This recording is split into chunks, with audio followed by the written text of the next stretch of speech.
Ұлт дегеніңіз адамның таңдауындағы дүние емес қой. Біз бұл ұлтты таңдап алғанымыз жоқ.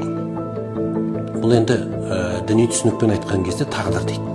Біздің Қазақстанда дүниеге келуіміз, қазақ болып дүниеге келуіміз, бұл біздің тағдырымызда бар нәрсе. Құранның аятында, пайғамбар хадисінде сен арабша сөйлемесең, немесе басқа ұлттан болсаң, дұрыс мұсылман болмай қаласың деген сөз жоқ. Арабтың араб еместерден ешқандай айырмашылығы жоқ деген сөз бар, керісінше. Сондықтан да бұл мұсылманшылық тілмен, ұлтпен өлшенетін дүние емес.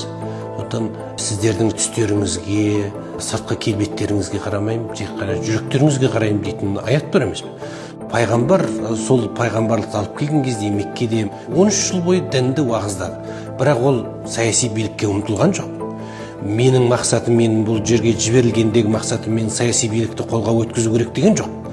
Мәдина кезеңінің өзінде басқа дін өкілдерімен, басқа тайпалармен қарым-қатынаста бірлікте өмір сүрді, әрі белгілі бір декларацияға келе отырып жұмыс жасады. Лайланбаған бұлақтың көзін табу ол бір қиял десе де болады. Себебі діни түсінікпен айтқан кезде дінді бұл тек қана белгілі бір қауымға немесе белгілі бір ұлтқа арнап түсірген жоқ. Сондықтан бұл адамзаттық құндылық болғандықтан кез келген азамат өзі саналы түрде ол дінге бейімделе алады. Кез келген қоғамда бұл мұсылмандықтың да бір шарты негізінде. Өзінің ұлтынан безу негізінде ол өзінің тағдырына риза болмаушылық, Құдайдың өзінің заңына қарсы тұрушылық. Сондықтан бұл бауырларымыз неге қарсы болып жатқанын кейде білмей қалады. Себебі олардың миына сіңірілген дүние, оның астарында басқа дүние бар. Ол мұсылманшылық емес. Мұсылманшылықты жамылу арқылы басқа бағытқа сүйреу негізінде. Қадап айтатын нәрсе, мұсылман болу үшін қажетті теологиялық сенімдер бар.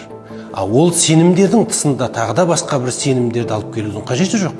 Бұл 1400 жылдан астам уақыт тәжірибеде көрсетілген нәрсе. Мұсылман болу үшін не істеу керек? Мұсылман болу үшін белгілі, жаңағыдай исламның шарттары дейтін дүние бар. Осы шарттарды қабылдаған жағдайда ол мұсылман болады. Жүрегімен сенген уақытта ғана мұсылман болады.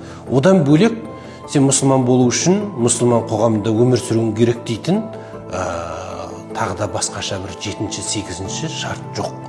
Сондықтан да біздің деструктивті діни ағымда жүрген кейбір азаматтардың ойлайтыны теологиялық мәселе емес нәрселерді теологиялық мәселеге айналдыру.